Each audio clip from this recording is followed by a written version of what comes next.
अल्लाह दिता ये बंदा कौन है? कई घंटों से इस कब्र पर बैठा हुआ है। रब जाने कौन है। सालों से रोज इसी तरह इधर आता है, किसी से बात नहीं करता। रोज सुबह फूल लेके आता है, सुबह से शाम तक ऐसे बैठा रहता है। शाम ढली है, चला जाता। एक कब्र कितनी से अंदाजा लग रहा है इसके बहुत बड़े प्यारे की है। ये तो नहीं पता है किसकी है। ये कब्र कोई 8-9 साल दी बच्ची दी होनी, मैं ही खुद ही होनी है। कब मरी है, कब मैं इसकी कब्र खोदी है, अब मुझे याद नहीं।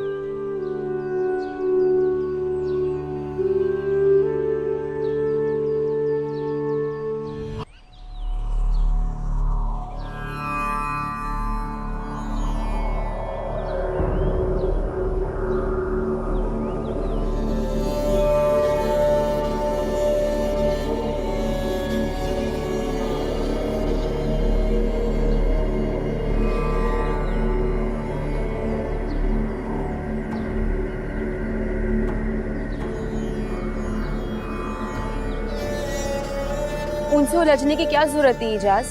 वो जो तुम्हारे बारे में बकवास कर रहे थे मैं सुनता रहता क्या? जब मैं कोर्ट में बयान देने के लिए गई थी ना, तो मुझे पता था कि मैं क्या करने जा रही हूँ। सारी दुनिया खाला शीला जैसी नहीं होती जो मेरी ढाल बने। दुनिया ऐसी होती है, बेरहम, सफाक, इंसानी किरदार की धज्जियां उड़ा देने वाली। मेरे किरदार पे लोग कीचड़ भी उछालेंगे, सवालिया निशान भी बनेंगे, लेकिन मैं इन सब चीजों के लिए ज़हनी तौर पे तैयार हूँ। तुम ज़हनी तौर पे तैयार हो जाओ, खुद को मजबूत ही बना लो, मगर मेरे सामने किसी ने मेरी दोस्त के बारे में फजूल बात की तो मैं उसे नहीं छोड़ूंगा। जिस बात की वो पागल हो तुम। हाँ हूँ, मेरे सामने तुम्हें कोई कुछ कह के दिखाए।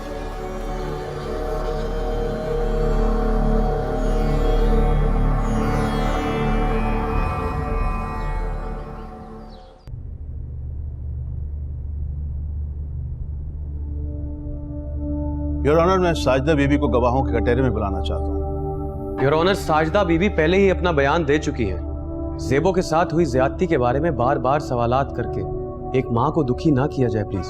योर ऑनर, इस केस में एक शरीफ और मोअज़्ज़िज़ शहरी की इज्जत दांव पर लगी हुई है। वक़ूआ वाले रोज ज़ेबो और साजिदा बीबी दोनों घर पर मौजूद थी। साजिदा बीबी से सवालात बहुत अहम है इस केस के लिए। आपको इजाजत दी जाती है, साजिदा बीबी को गवाह के कटहरे में लाया जाए।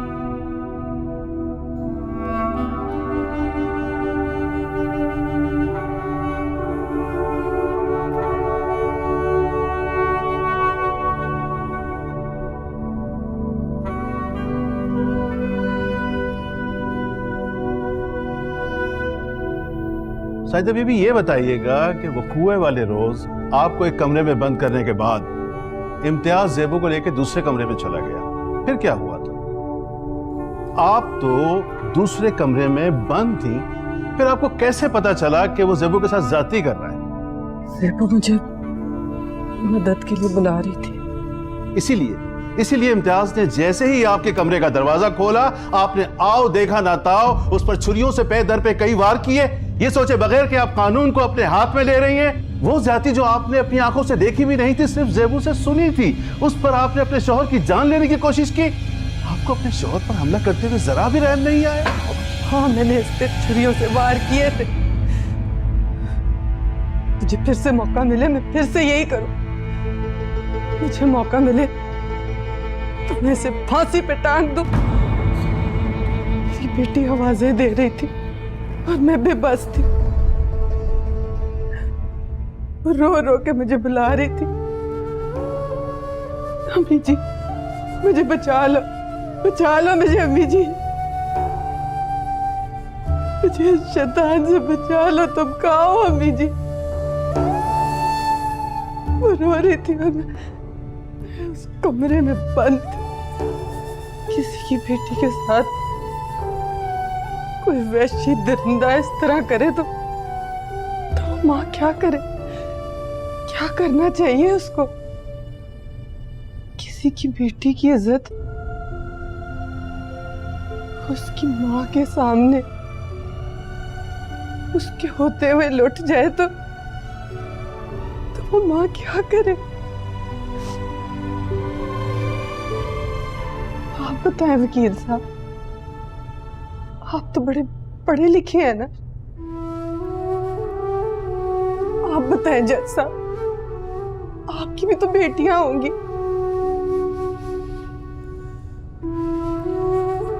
इस अदालत में जितने भी माँ बाप है, बताएं मुझे, अगर कोई शैतान उनकी बेटी के साथ उसके होते हुए ये करे तो वो माँ क्या करे? आप लोग कहते हैं कि मैंने इम्तियाज के ऊपर छुरियों से वार किए, इसको मारने की कोशिश की तो हाँ, मैंने ऐसा किया था क्योंकि मैं एक माँ के तौर पे नाकाम हो गई थी।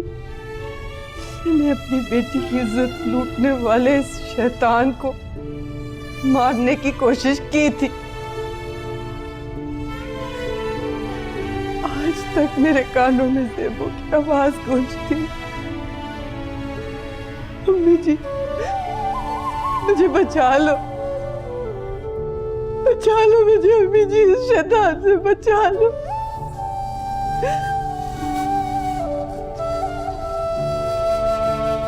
इस शैतान की हवस का निशाना बनने के बाद जब जख्मी खूनम खून से वो मेरे पास आई, इसकी आंखों में एक ही सवाल था,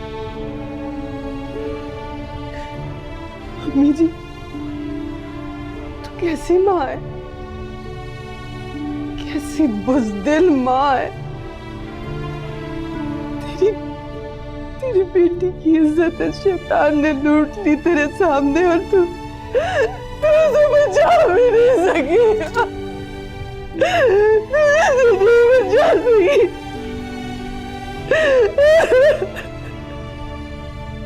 इस सपनी और सपोदी को वहीं दफन कर देता तो अच्छा था, इसका गड्ढा काट देता।